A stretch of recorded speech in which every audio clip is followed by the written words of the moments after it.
ShartimusPrime. Reading comics, toys are hella sick, hella whacking it. Taking bad hits, taking back hits. Subscribe.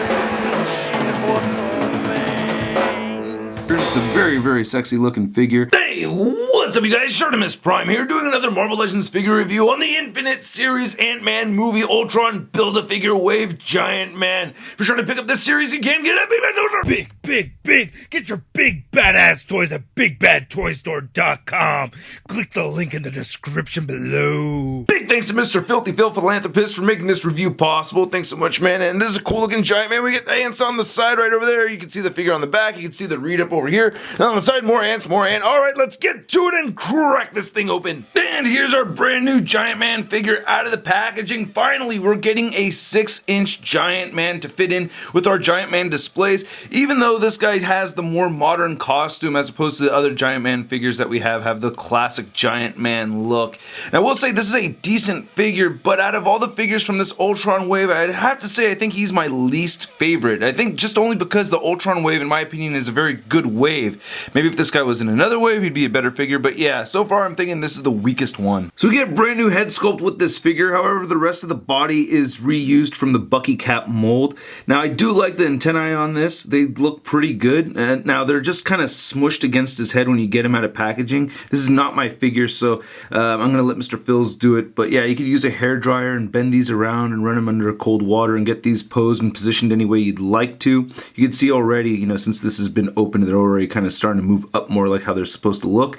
This little piece right here that they're attached to, though, where it connects to the forehead, it's a little bit weird. I wish they had a way of kind of blending that in a little bit better, but it looks like that's all they could do. And I think the paint coming around the mask could have been a little bit cleaner. It gets a little bit splotchy with that flesh tone mixing in there, but other than that, it's looking really cool. I do like that they kind of gave him this blonde color right there for the eyebrows. The eyes also look like they're very well painted. Some sculpting work right here on the side of the head would have been nice, especially since this is a unique sculpt for Giant Man. It's not like they're going to use this head sculpt for anybody else, right? Or maybe Black Bolt, I guess, because he has a thing right there. But yeah, you have these little 3 panels right here that are just painted on. And on the other side, that over there is not looking too good. And because we're getting the reused Bucky cap mold, it makes me want to focus on the paint a lot more on this figure, which is a little saddening because you get a lot of mess right over here. You can see the black kind of bleeding onto the red. And it's not really clean right over there, but, you know, I don't know. It's not terrible, it's just not the best work I've seen on a figure, you know?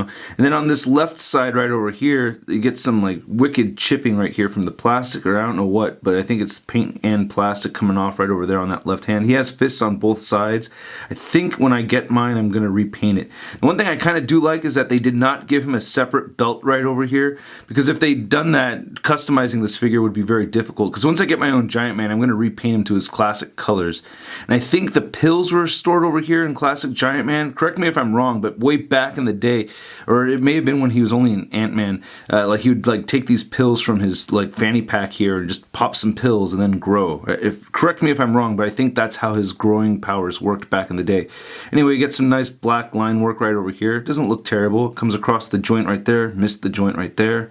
And then these boots right here, you know, the red isn't necessarily very consistent with this red over here. I would have preferred they used this red more throughout the whole figure than this orangish colored red. You know, they're very similar, but I do prefer this color right here. And then the boots look solid black and everything. And he does have the peg holes under his feet. And then looking at the back over here, you know, it's pretty consistent throughout. On the back, they didn't skip out on the paint, so that's not too shabby. He does have that hole peg right there. Now this figure is standing at 6.5 inches tall, which is not very giant. Ooh, that's what she said. Here's Giant Man compared to the Ant-Man figure from Toy Biz Marvel Legends and the gigantic Battler's Goliath. Now this is a Cyclops Icons figure that they reused for this Goliath, and they're going to reuse that same body mold for the STCC exclusive Giant Man. Here's Giant Man compared to the only other figure from the wave that I've reviewed so far. We have the new Wasp right over there. Then here's the new Giant Man figure compared to my custom 6-inch Giant Man. So once I get my own Giant Man, I will repaint him so that he matches these colors over here, which shouldn't be too difficult, I hope. Anyway, let's see how this Giant Man looks in my Hank Pym display. And I don't really know, man. I would really have to customize that one. The red color doesn't really match too well either.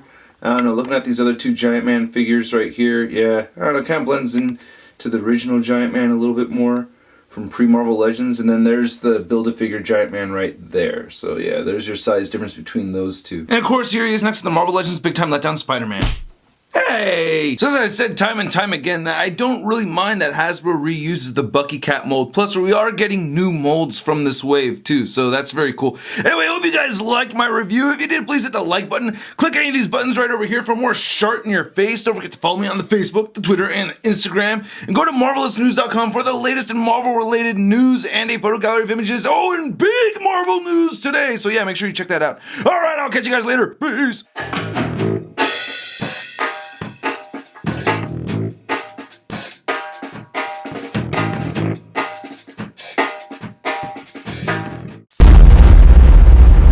That's crispy. Now we get the same articulation as all the other Bucky Cat mold figures.